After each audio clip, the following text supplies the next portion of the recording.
Fountains open deep and wide, through the floodgates of God's mercy, flow the vast and gracious tide. Grace and love like mighty rivers, poured incessant from above, and heaven's peace and perfect justice kiss the guilty world in love. Well, shalom, everybody. Hi, this is Healing for the Nations with a modern day Samaritan woman, bringing to you mercy poured forth, and his mercy endures forever. So today's show, I'm going to be doing a part 2 on step 1. We became powerless and our lives are unmanageable. So I want to ask you to bear with me. I'm going to attempt a new technology, and this is kind of awkward for me. So just give me a little bit of grace here. And so here we go. So step 1, we admitted we are powerless over alcohol, others, drugs, sex, places, institutions, etc., that our lives have become unmanageable. So Tony A's 12 steps taken from adult children of alcoholics and dysfunctional families is a little bit different. We admitted we were powerless over the effects of living with alcoholism, and our lives have become unmanageable.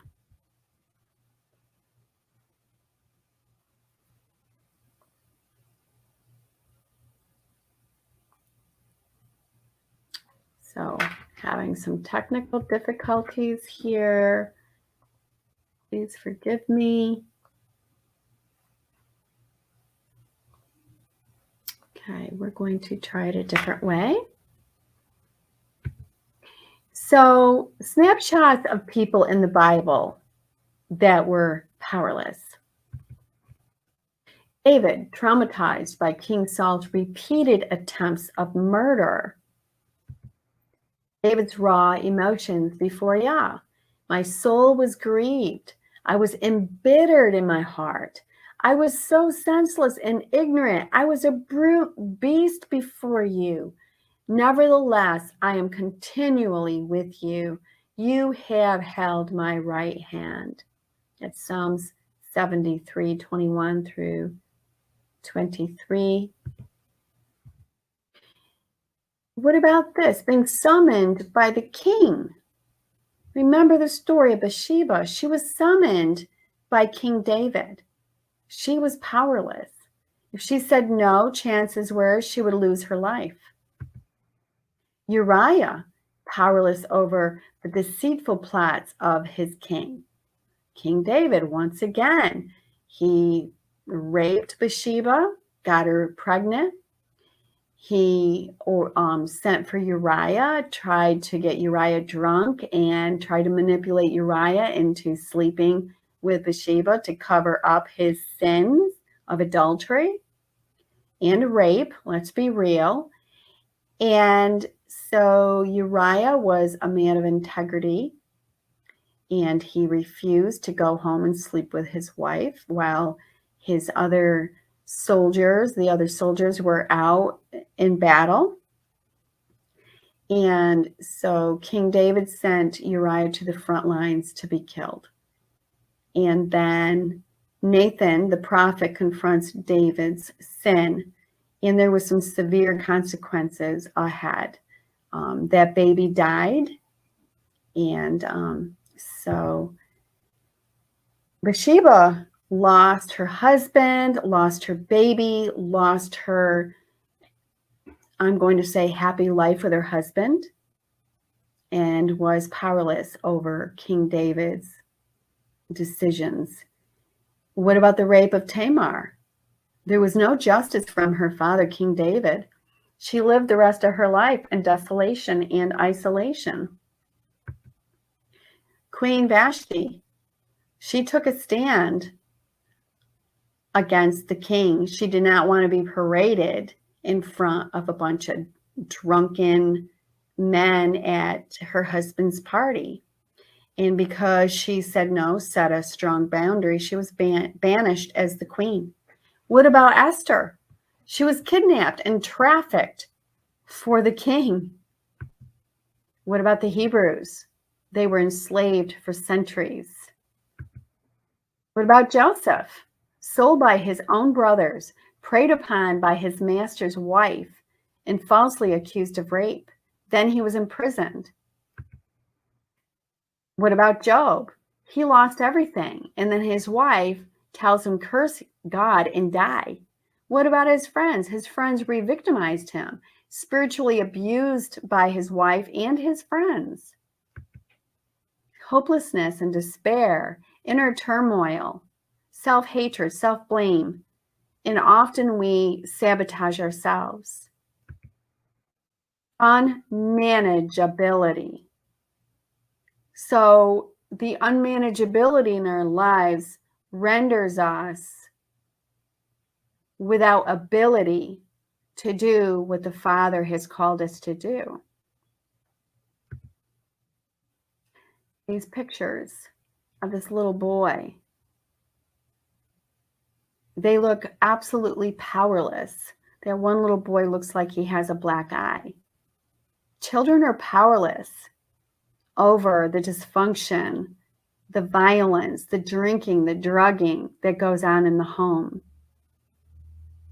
They are powerless. They are blameless. It's not their fault. But we often carry that trauma from childhood into the work setting, into our marriages, into the congregations. And like I said last week, wherever we go, there we are. We carry that with us wherever we go. I call it the inner ick, that shame that there's something really wrong with me. There's nothing wrong with you. You've been traumatized. Here it shows a scan of a brain without the post-traumatic stress and the brain with the trauma. It changes our brain. It's time to stop blaming yourself for everything. I know I lived for years blaming myself for everything, and other people, there are some people that are very toxic. They will be more than happy for you to take the blame. So many survivors blame themselves for the abuse and continue to feel responsible and guilty for anything bad that happens to them or to the other people they know. Survivors often feel bad about themselves and different from other people. They therefore isolate themselves from other people and avoid making close friendships. I've always been a loner. And, I was the lost child. Remember in weeks previous, we've talked about the roles and the rules of dysfunctional families. Don't talk, don't think, don't feel, don't trust. And then the roles, you have the addict, the codependent, the enabler, the hero child, the scapegoat, the mascot, and the lost child. Adverse childhood experiences: physical abuse, emotional, sexual abuse, physical neglect, emotional neglect, domestic violence, parental substance abuse, household mental illness, incarcerated family member, parental separation, and divorce. All these cause trauma. Post-traumatic stress and co-occurring disorders. Co-occurrence increases the severity of trauma symptoms. Alcoholism and drug abuse can temporarily mimic post-traumatic stress disorder and can mask symptoms. Substance use abuse increases a person's potential to be re-victimized and or re-traumatized. Mental health difficulties also increase one's vulnerability for re-victimization and or re-traumatization. 3 conditions combined: post-traumatic stress, mental illness, and substance abuse, if inadequately addressed and treated, can result in a vicious, debilitating cycle of chronic, unmanageable distress. So let's look at the steps of post-traumatic stress. And this is by Randy J. Hartman, PhD. So on the bottom, step 1, activating events. Any event that causes distress, pain, emotional, spiritual, and physical pain, confusion, trying to remember, can I trust my memory? Guilt, feeling guilty. How responsible am I? Shame, filled with shame. Who else knows? Self-worth dissipating, feeling worthless. Anxiety, mixed episodes occurring. Fear, post-traumatic stress is now forming. Anger, fight or flight developing. And remember, the latest research is fight, flight, fawn, or freeze. Resentments, distrusting other people. Depression, self-esteem, and a downward spiral. Acute anxiety is the panic and anxiety episodes. The stages of trauma recovery, these are the treatment aims. Stage 1, establishing safety. Remember, we need to establish a safe place in order to start the healing process, which stabilizes symptoms and it fosters self-care. It's very important to learn how to take care of oneself. Maybe it's going for a walk, changing the scenery, listening to music, taking a bubble bath. Some people find it soothing to sit by a fire, sit by the water. Aromatherapy is another great way of taking care of yourself. Lavender is really soothing. Stage 2 is remembrance and mourning, reconstructing the trauma and grieving your losses, feeling those feelings of sadness that once stuffed for many, many years. There was a time where I thought that I would never, ever stop crying because I hadn't cried in many years. I just kept stuffing and stuffing and stuffing my sorrow and sadness. So transforming traumatic memory. Stage 3 is reconnection, reconciliation with yourself, reconnection with others, safe people, resolving the trauma. It's not your fault if bad people do bad things to you. You are not responsible for their actions. I love this. But when he saw the multitudes, he was moved with compassion on them because they fainted and were scattered abroad as sheep having no shepherd. So Jesus, Yeshua, demonstrates compassion in Matthew 14:14. He was moved with compassion for the multitudes and healed their sick. Matthew 20:29 through 34. He had compassion on 2 blind men and he healed them, restored their sight.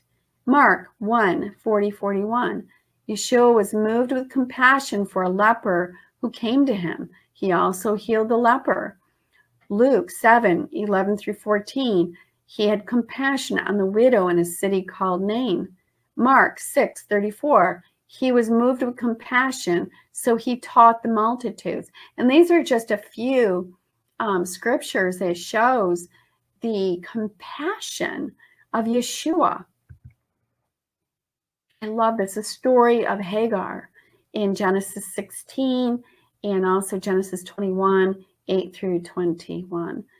He is the God, the Elohim, Yahweh sees. He saw her in the desert when she was driven away by Sarah's abuse. Mary Magdalene was delivered. I believe the scriptures say that she was delivered from 7 demons.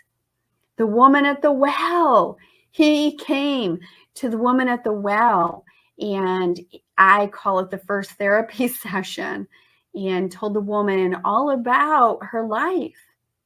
And he didn't shame her. He didn't blame her. He set her free. She became the first evangelist. They were both delivered to serve the king, and many others were also delivered in order to serve the king. So you meant evil against me, but God meant it for good. That was Joseph. An unhealed person can find offense in pretty much anything someone does. A healed person understands that the actions of others have nothing to do with them. Each day you get to decide which one you will be. Your trauma is not your fault, but your healing is your responsibility. And it's a choice. We can stay in the trauma, we can stay a victim, or we can choose to become a victor by taking responsibility and seeking out whatever method of healing that we need. Some of us have had to seek out places that do deliverance. Just like Mary Magdalene, some of us have had several demons that needed to be cast out. I mean, demons are real. What did Yeshua and the disciples do? They went around healing the sick, and they went around casting demons out of people. So from victim to victor, the words of the crowd seemed to seal his fate.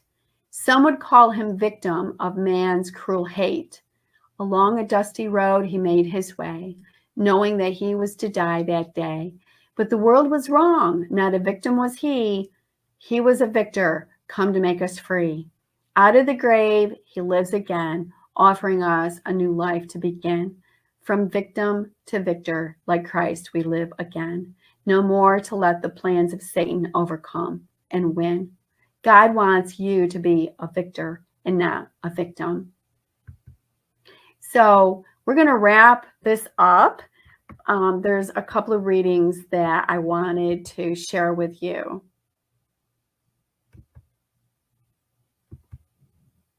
Let me figure out how to get out of this. There we go. So I want to share a meditation out of this book, Daily Affirmations, Strengthening My Recovery. And then I have another short reading to share with you today. So this is entitled Learned Helplessness. From the non-alcoholic parent, we learn helplessness, worry, black and white thinking, being a victim, and self-hate.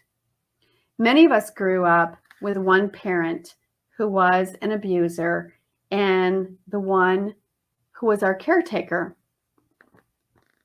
The first abandoned us in the midst of their addiction, whether it was alcohol, sexual acting out, workaholism, or something else that took them from us.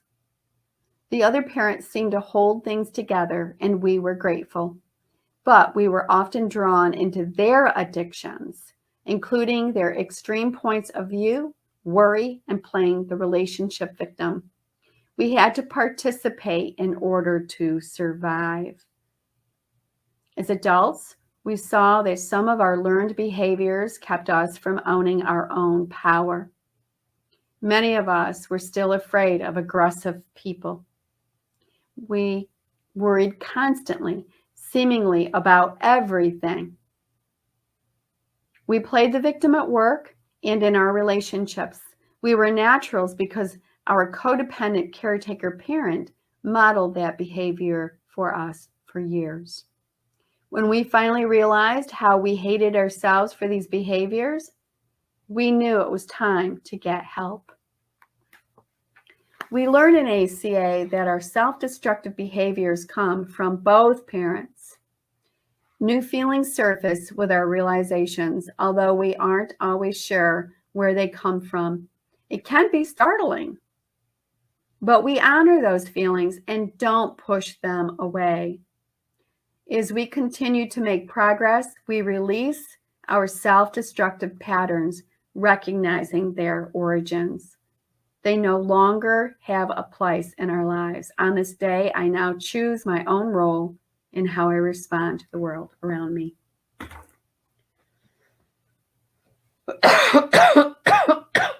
Pardon me. Honesty. Go figure. This is taken from 2 Samuel 13, 1 through 4. When past injustices have caused us pain, we often seek to bury them in the deep recesses of our mind.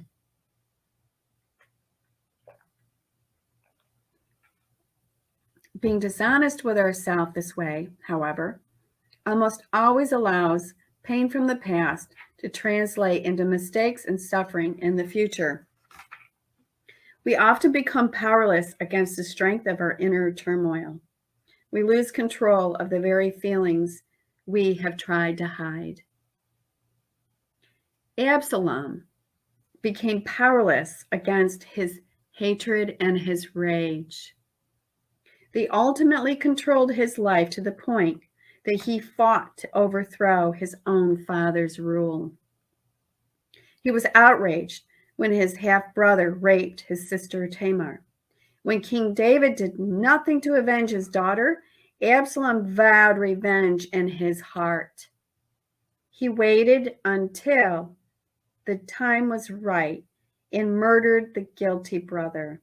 The sequence of abuse, family secrecy, denial, unprocessed feelings, and revenge destroyed Absalom's relationship with his father.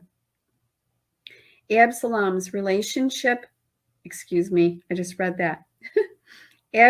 never forgave David, and he died in a military rebellion against David. 2 Samuel 13, 1 through 2 Samuel 18:33. We may use our addictive compulsive behaviors to distract us from the unresolved pain within us. There may be so many strong emotions that we don't know how to process appropriately.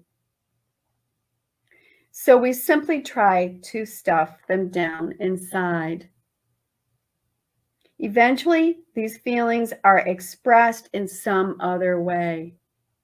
We need to be honest about our past hurts, express our feelings, confront the guilty, and work through forgiveness. If we try to ignore these hurts, we will be controlled by our explosive, hidden emotions. So that's really important to understand. Remember a few weeks ago, we were talking about the family rules and roles. Don't talk, don't think, don't feel, don't trust. And then the roles, the hero child, the scapegoat, the mascot, the lost child. These are all survivor tools, mechanisms, defense mechanisms, and becoming who the Father created us to be when he knit us together in our mother's womb. It takes honesty. In the rooms of AA and NA, we talk about becoming brutally honest. And, becoming honest can be very painful. Looking at life as it really is can be a painful experience. But until we allow the Holy Spirit into those places where we've held on to those feelings, we've stuffed those feelings, until we allow that process to happen, those emotions are going to come out, and they come out sideways. So the Father is longing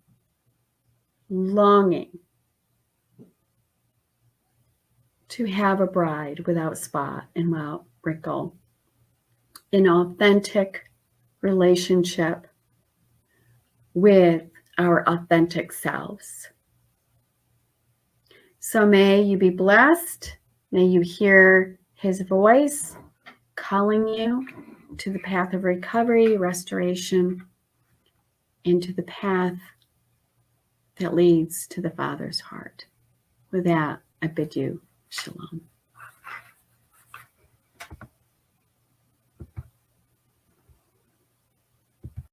On the mount of crucifixion, Fountains open deep and wide, through the floodgates of God's mercy, flow the vast and gracious tide. Grace and love like mighty rivers, poured incessant from above, and heaven's peace and perfect justice kiss the guilty world in love.